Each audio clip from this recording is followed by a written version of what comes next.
Le WAMcast, toute l'actu SEO par WAM Référencement.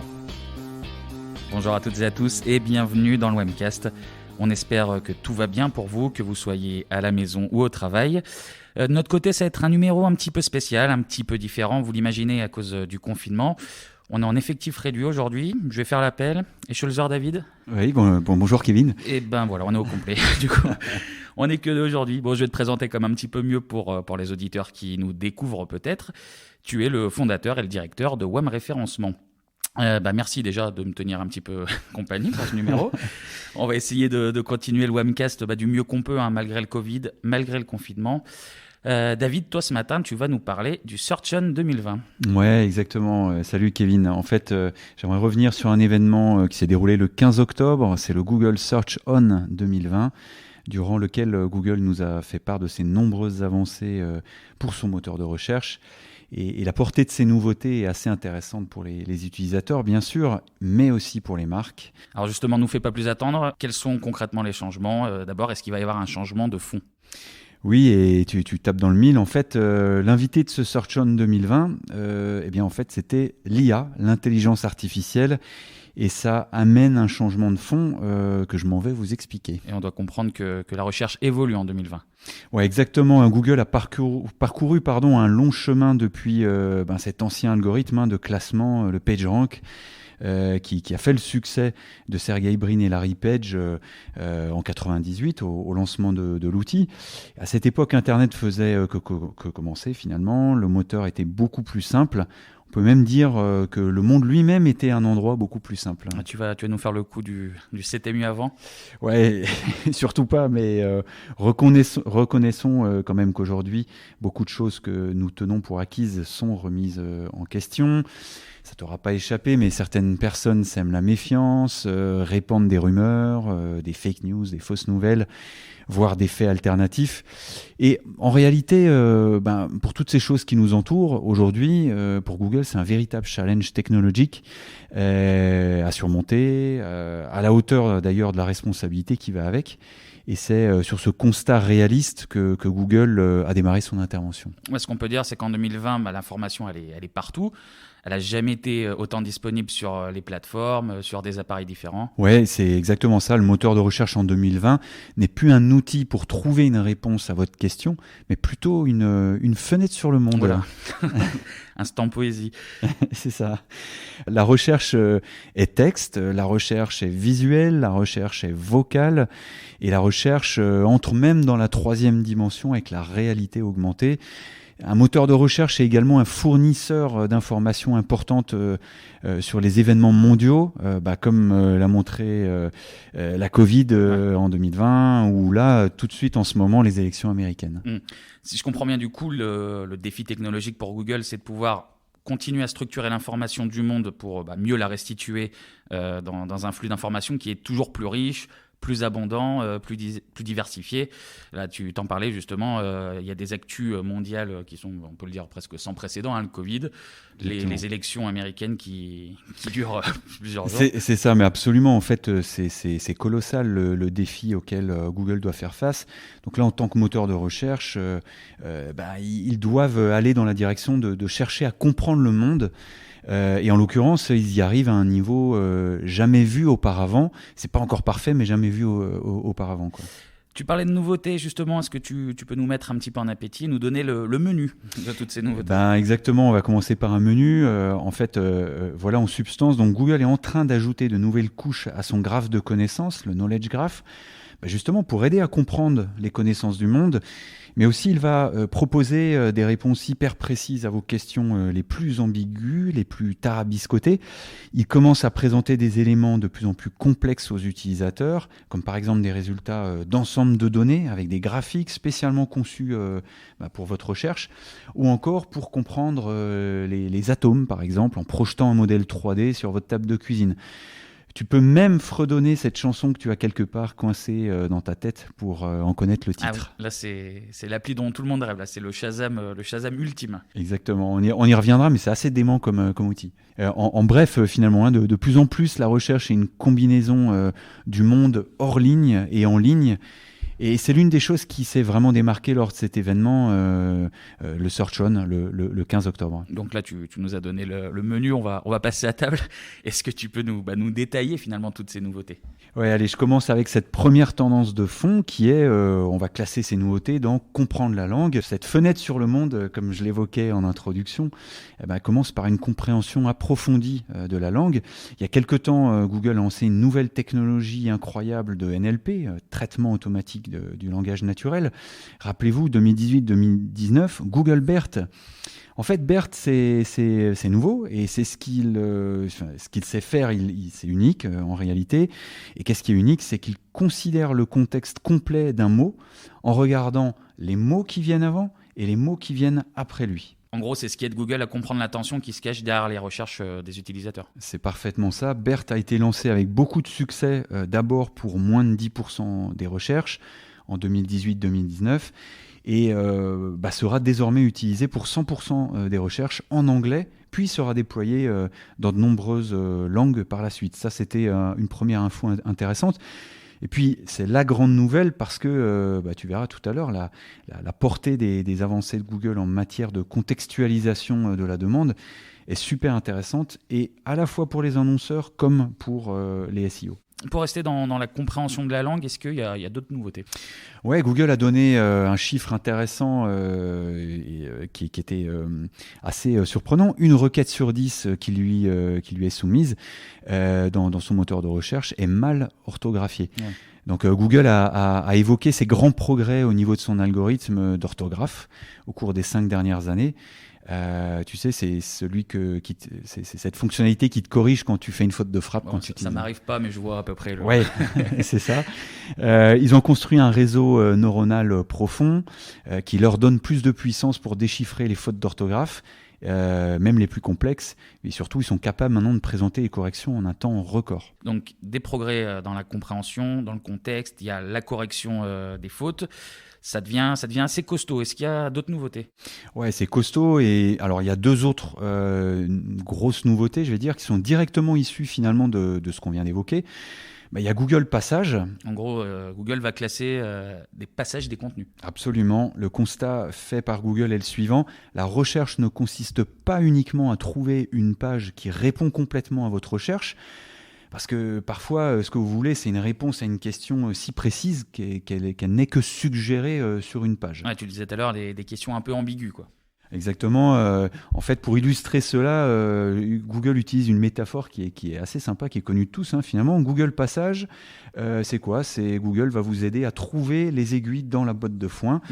Google va donc commencer à classer les passages des pages et les rendre disponibles dans ses résultats. Et donc en les analysant séparément ? Oui, c'est ce que Google a précisé. Il continue à indexer les pages comme d'habitude, qui abritent ces passages, mais par contre, il va pouvoir analyser, classer, en bref, donner un score de pertinence à ces passages et de façon indépendante de la page dans son entièreté. Un peu comme pour les Feature Snippet ou les People Also Ask. C'est la même mécanique, une question précise, une réponse précise. Mais du coup, est-ce qu'il n'y a pas quand même un risque pour les annonceurs ? Je veux dire, si j'ai directement la réponse, je ne vais pas m'embêter à aller sur la page. Du coup, c'est moins de trafic pour les annonceurs. Ouais, si on prend un peu de recul, c'est vraiment la question qui se pose, tu as raison. Sur mobile, rappelle-toi, on avait déjà parlé dans Swarmcast. Ron Fishkin, en juin 2019, avait démontré par ses recherches que tu as 61% des demandes effectuées sur mobile qui n'apportaient aucun clic. Et c'est pas impossible qu'avec le développement de ces formats courts qui répondent directement à la question, on n'ait pas ce phénomène qui finalement soit amplifié. Si on est un peu, si on reste poli. Donc on ne sait pas encore vraiment sous quelle forme Google va distinguer les réponses sous forme de passage, comment il va les restituer également, mais évidemment on peut s'attendre à ce qu'il tente de garder l'internaute plus longtemps chez lui. Je vois. Voilà, en tout cas, pour finir sur une note positive sur ce sujet de Google Passage, la conséquence de cette évolution, c'est que Google va pouvoir répondre à un ensemble de réponses encore plus large. Donc si on regarde, on va dire avec le verre à moitié plein, c'est potentiellement plus de trafic ciblé qui pourrait être envoyé par Google aux annonceurs. Aux US en anglais, donc, Google Passage vise lors de son lancement, c'est pas encore live, un nombre assez restreint de recherches, environ 7%. Dans la compréhension du contexte, tu me disais en préparant le sujet que Google va même jusqu'à structurer ses réponses en sous-sujets. Ouais, et c'est là où l'intelligence artificielle aide également Google à différencier les sujets. Encore une fois, il y a vraiment un changement de fond. En fait, il différencie les sujets, les sous-sujets. Google peut désormais rendre les résultats de recherche finalement plus utiles en les divisant en différents sous-thèmes en fonction de ce qu'il sait de ce terme de recherche large. Dans l'exemple que Google donnait, par exemple, lors du Search On, il partait du terme équipement pour exercice à domicile, pour faire du sport chez soi, plutôt de circonstances. Et finalement, ce sera désormais suivi des sous-thèmes plus spécifiques pour mieux cerner ton intention, tels que l'équipement fait pour les exercices à domicile, mais équipement économique, ou équipement de fitness à domicile pour les petits espaces, etc. Finalement, c'est ce qui te permettra de choisir plus facilement les résultats qui te conviennent. Et on reste encore dans le contexte. Oui, c'est encore du contexte, une meilleure compréhension des intentions de l'internaute. Et pour finir dans la thématique de la compréhension de la langue, est-ce que tu as repéré une dernière nouveauté ? Ouais, c'est dérivé des progrès de Google dans la compréhension du contexte. Rattaché à un mot, c'est la compréhension des contenus des vidéos. Oui, gros enjeu la vidéo dans la recherche. C'est clair, la vidéo sur le web se développe de façon exponentielle, ça t'a pas échappé. Le contenu est de plus en plus visuel. Et ça ne fera que devenir encore plus important au fur et à mesure que nous avançons. Donc depuis des années, Google utilise des transcriptions pour se faire une idée de ce qu'est une vidéo. Et cette année, il parie sur l'intelligence artificielle une fois de plus pour les aider à mieux comprendre la vidéo. Donc pas simplement sur ce que dit en gros la vidéo, mais bien comprendre la sémantique, le contenu, quoi. Donc Google peut désormais identifier les moments clés d'une vidéo et propose aux utilisateurs d'y aller d'un simple clic. Ouais, donc si j'ai une question, j'ai plus besoin de me farcir les 5, 6, 10 minutes de vidéo jusqu'au passage qui m'intéresse. Google va me dire, c'est à cette minute précise, il va me proposer directement le passage qui m'intéresse. Exactement, c'est tout à fait ça, et je pense que ça répond vraiment à une tendance de fond qu'on peut observer chez les utilisateurs, mais dans le monde entier et en ligne. C'est celle d'avoir une réponse rapide, précise. Finalement, on consomme ou on fait du snacking, on consomme le contenu comme du snack, quoi. Donc ça, c'était la première tendance de fond. La meilleure compréhension de la langue par Google. La deuxième, c'est quoi ? L'autre tendance de fond qui se dégageait de cette conférence, c'est qu'il y a désormais plus de façons de rechercher l'information. La recherche ne consiste plus uniquement à saisir une phrase dans un champ de recherche, tu vois. Aujourd'hui, la recherche est partout et les possibilités se multiplient. Google a partagé de nouvelles façons de rechercher et d'interagir avec son application, notamment l'application Google Lens, par exemple. Oui, on en avait parlé dans le Webcast qui était dédié à la recherche visuelle. Ouais, voilà. Maintenant, non seulement vous pouvez prendre une photo d'un texte dans une langue étrangère pour le faire traduire, mais en plus, l'application peut maintenant également le prononcer pour vous. Google remplit le graphe de connaissances avec toutes sortes d'éléments d'apprentissage, ce qui vous permettra également de résoudre des problèmes mathématiques, par exemple. Donc là, c'est un conseil triche pour les collégiens, les lycéens. Ouais, voilà, exactement. En fait, Google Lens peut également, pour te donner un cas concret, moi qui suis dans les travaux en ce moment, vous aider à faire du shopping plus ciblé. Tu télécharges donc l'application, la photo, pardon, d'un produit, par exemple une application murale que j'ai trouvée sympa. Je sais pas vraiment mettre des mots sur le style. Et donc en fait tu restes appuyé dessus et Google avec sa technologie d'IA qui analyse l'image va te sortir des appliques murales qui sont complètement dans le style. C'est vraiment bluffant, ça marche super bien. Et à quand la 3D alors bientôt ? Écoute, tu crois pas si bien dire parce qu'en fait Google fait également appel à la réalité augmentée. En fait, de plus en plus, la réalité augmentée vous aidera à regarder le produit que vous aimez dans un espace 3D, que ce soit un pull sympa ou un meuble, par exemple. Je te parlais de travaux, tiens, tu as un nouveau salon, tu veux regarder si le meuble va aller dedans. En fait, tu vas pouvoir regarder si ça fonctionne, si ça va dans ton ambiance. Et en fait, c'est extrêmement puissant. Et là, on peut imaginer des possibilités énormes pour les annonceurs du retail, vêtements, meubles en particulier. Une dernière nouveauté peut-être ? Ouais, Google a aussi présenté finalement ses avancées dans la recherche sur des ensembles de données. J'en parlais en introduction grâce au projet Data Commons. Est-ce que tu peux nous en dire un petit peu plus ? Ouais, en fait, Google a ouvert un vaste ensemble de données, de chiffres, statistiques, à l'usage du monde entier. Le projet Data Commons, qui est finalement une base de données de connaissances ouverte, donc plein de données statistiques provenant de différentes sources réputées. Toutes ces données sont désormais disponibles dans la recherche Google. Une nouvelle couche de données dans le graphique de connaissances vous aide à trouver des données statistiques difficiles ou impossibles à trouver. Il crée même des graphiques pour vous à la volée quand vous interrogez Google, en gros. Google utilise là aussi ses compétences en traitement du langage naturel pour comprendre la question que vous vous posez finalement et pour vous trouver la donnée qui répond le mieux. Bien entendu, vous pouvez également exécuter des comparaisons avec d'autres points de données. C'est vraiment super puissant. Ouais, c'est assez impressionnant. Donc en gros, si je résume là, toutes ces nouveautés, c'est comme si Google avait un nouveau cerveau. Ouais, c'est une super image en fait en augmentant l'utilisation de l'IA. Dans leur processus, ils ont acquis une compréhension sans précédent, non seulement de la langue, mais du monde qui nous entoure. Il y a encore plein de progrès, mais les progrès sont assez étonnants. Google utilise ces informations pour nous fournir des réponses simples à des questions de plus en plus complexes, des problèmes mathématiques au travail avec des ensembles de données volumineuses. Tout ça est impressionnant, comme tu le dis, et c'est grâce à la recherche que Google finance, avec aussi d'autres acteurs comme Microsoft, que ça fait avancer toute une communauté finalement de chercheurs, puisqu'ils mettent à disposition de communautés à travers le monde des données gratuites, et c'est eux finalement qui vont faire avancer cette course. BERT typiquement est né de ces recherches communautaires. Et en ce qui concerne le référencement, le SEO, qu'est-ce que ça signifie ? Oui, venons-en au SEO. En ce qui concerne le référencement, étant donné que Google comprend de mieux en mieux la langue et les sujets, il sera également meilleur pour repérer un contenu de haute qualité. Donc se concentrer sur la qualité et investir dans un site web rapide, sans couture, continuera d'être le principal objectif pour nous, clairement.